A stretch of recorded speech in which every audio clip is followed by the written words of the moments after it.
समाजामध्ये दोन प्रकारची लोक असतात बघा. काही लोकांना दुसऱ्याच्या सुखामध्ये दुःख मानण्याची सवय असते, तर काही लोकांना दुसऱ्याच्या दुःखामध्ये स्वतःचं दुःख मानण्याची सवय असते बघा. काही लोकांना दुसऱ्याचं चांगलं झालेलं पटत नाही. वैकुंठवासी इंगळे महाराज सांगायचे बघा, अरे शेजाऱ्याने एखादा 5-6 मजल्याची बिल्डिंग बांधली तर आपल्या पोटामध्ये का पोटसूळ उठू द्यायचा, का पोटसूळ उठू द्यायचा. त्याचं चांगलं झालं ना, देवाला अशी प्रार्थना करायची, देवा आज त्याची बिल्डिंग माझ्या शेजारी झाली, उद्या त्याच्याच आशीर्वादाने त्याच्या शेजारी माझी सुद्धा अशीच बिल्डिंग होऊ दे. आणि जोपर्यंत त्याची बिल्डिंग होत नाही ना, आपली स्वतःची बिल्डिंग होत नाही, तोपर्यंत इंगळे महाराज सांगायचे, दुपारच्या पाऱ्यामध्ये घरातली बाज आणायची आणि त्या बंगल्याच्या सावलीला बाज टाकायची आणि मस्त आपण आराम करत झोपायचं. परंतु महाराज आपल्याला असं जमतं का? नाही. कारण त्याची बिल्डिंग झाली तर आपल्या पोटामध्ये पोटसूळ उठतो. ही वृत्ती लोकांची आज झाली. दुसऱ्याचं चांगलं झालेलं आपल्याला बघवत नाही बघा. परंतु एक गोष्ट सांगू का, नेहमी दुसऱ्याचं वाईट व्हावं असं कधी आपल्या मनामध्ये विचार आणायचा नाही. एक घडलेला प्रसंग आहे बघा. दोघं जण पती पत्नी होते, नवीनच लग्न झालं होतं, गोव्याला फिरायला निघाले. गोव्याला फिरायला निघाल्याच्या नंतर एका बसमध्ये त्यांनी बसले आणि तिकीट काढलं. ते दोघं जण एका सीटवरती बसले. ती बस आता गोव्याला जायचं म्हटल्याच्या नंतर महाराज निसर्गरम्य वातावरण, अशा एका जंगलामध्ये ती बस शिरली आणि जंगलातून तो रस्ता होता. त्या रस्त्याने बस जात असताना एका ठिकाणी गेल्याच्या नंतर सुंदर असं त्याला फुलांची झाडे दिसली आणि निसर्गरम्य एकदम असं भारी त्याला वातावरण त्या नवऱ्याला दिसलं. आणि त्याने ते आपल्या बायकोला सांगितलं, अगं मला असं वाटतं आपण आता याच ठिकाणी उतरावं आणि या ठिकाणी असणाऱ्या या निसर्गाचा आपण आनंद घ्यावा, मनसोक्त आनंद घ्यावा. आपण काहीतरी फोटो वगैरे काढू, आपल्या घरच्यांना पाठवू, सुंदर वातावरण आहे. ती बायको म्हटली, अहो आपण जर गोव्याचं तिकीट काढलेलं आहे, आता आपल्याला या ठिकाणी उतरू देतील का ते कंडक्टर? त्यावेळेस त्यांनी सांगितलं, काही हरकत नाही, कंडक्टरला जाऊन चौकशी करतो. कंडक्टरपाशी तो नवरा गेला आणि त्या कंडक्टरला म्हणत होता, या ठिकाणचं निसर्गरम्य वातावरण बघून आम्हाला याच ठिकाणी उतरण्याची इच्छा झाली, आमची प्लीज माझी तुम्हाला विनंती आहे, 2 मिनिट आमच्यासाठी गाडी थांबवता का? त्यावेळेस त्या कंडक्टरने सांगितलं, काही हरकत नाही. गाडी थांबवली आणि कंडक्टरने त्यांनी आपल्या पिशव्या घेतल्या आणि खाली उतरले. खाली उतरल्याच्या बरोबर तो नवरा मुलगा त्या बायकोला म्हणत होता, काय सुंदर डोंगर आहे, काय झाडी आहे, काय इथलं वातावरण आहे, असं वाटतं या ठिकाणाहून दुसरीकडे जावंच नाही. त्यांचे असा संवाद चालू असताना तेवढ्यामध्ये खऱ्या अर्थानं एक 200 ते 300 मीटर ती असलेली बस समोर निघून गेली होती. 50 माणसं त्या बसमध्ये होते.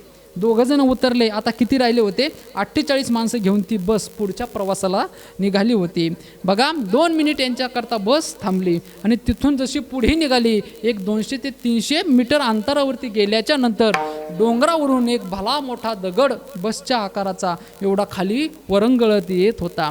त्या गरंगळत येत असताना तो दगड आला आणि अचानक त्या बसला येऊन धडकला आणि शेजारी असलेल्या त्या खोल दरीमध्ये ती 48 प्रवासी घेऊन प्रवास करणारी बस मात्र त्या दरीमध्ये जाऊन पडली.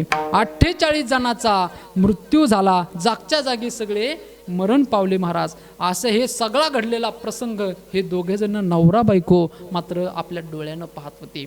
त्यावेळेस ती असणारी बायको असणारी रडू लागली आणि रडत असताना ती म्हणत होती, अहो किती वाईट आपल्या समोर घडलंय, बघा ना आपणही याच बसमध्ये होतो. परंतु तो नवरा तिला म्हणत होता, अगं आपण भाग्यवान आहोत, बरं झालं आपण या ठिकाणी फोटो काढण्याच्या निमित्तानं, या निसर्गाचा आनंद घेण्याच्या निमित्तानं या ठिकाणी आपण उतरलो. का तर आपण जर उतरलो नसतो तर आपणही त्या बसमध्ये असतो आणि आपणही खोल दरीमध्ये त्या बससोबत जाऊन आपलाही मृत्यू झाला असता. त्यावेळेस ती बायको त्याला सांगत होती, अहो आपण जर त्या बसमध्ये असतो ना तर ती बस दरीमध्ये कोसळलीच नसती. का? ती बस पुढे निघून गेली असती. कारण आपल्याला थांबण्याकरता 2 मिनिट त्या कंडक्टरने बस थांबवली. या 2 मिनिटं जर आपल्याला थांबवण्याकरता बस त्यांनी थांबवली नसती ना तर 2 मिनिटामध्ये ती बस अजून थोडीशी समोर गेली असती आणि डोंगरावरून येणारा दगड हा बसला न आदळता तो डायरेक्ट दरीमध्ये गेला असता. 48 लोकांचे प्राण वाचले असते. आपण दोघांनी त्या 48 लोकांचे प्राण घेऊन आपण 2 जण जीवन जगलोय, आपण वाचलोय, याला काही अर्थ नाही. परंतु 48 लोकांचा जीव आज गेला असेल ना, तो आपल्या दोघांमुळे गेला. ही गोष्ट ध्यानामध्ये ठेवा. म्हणून आपल्याला दुसऱ्याचं दुःख झालं म्हणून आपण कधी त्याचा आनंद मानायचा नाही. म्हणून दुसऱ्याच्या दुःखामध्ये आपण कधीतरी खेद व्यक्त केला पाहिजे. म्हणून आपणा साधू संतसुद्धा आपल्याला सांगतात, दुसऱ्याकडचं चांगलं झाल्याच्या नंतर आपल्या मनामध्ये आपल्याला आनंद वाटण्याकरता आपल्या अंतःकरणामध्ये तेवढा प्रेमाचा ओलावा असायला पाहिजे. कारण प्रेमाचा ओलावा जर माणसाच्या अंतःकरणामध्ये नसेल ना, तर खऱ्या अर्थाने त्याच्या जीवनाला काहीही अर्थ नाही. साधू संत सांगतात, तुम्ही जगाच्या पाठीवरती कितीही मोठं व्हा, कितीही मोठं ज्ञान संपादन करा, परंतु तुमच्या मनामध्ये जर दुसऱ्याचं चांगलं व्हावं अशी वृत्ती जर नसेल ना, तर तुमच्याकडे असलेल्या ज्ञानाला झिरो किंमत आहे. साधू संतसुद्धा आपल्याला सांगतात, भक्ती प्रेमाविन ज्ञान नको देवा, भक्ती प्रेमाविन ज्ञान नको देवा, अभिमान नित्य नवा दया माझी, अभिमान नित्य नवा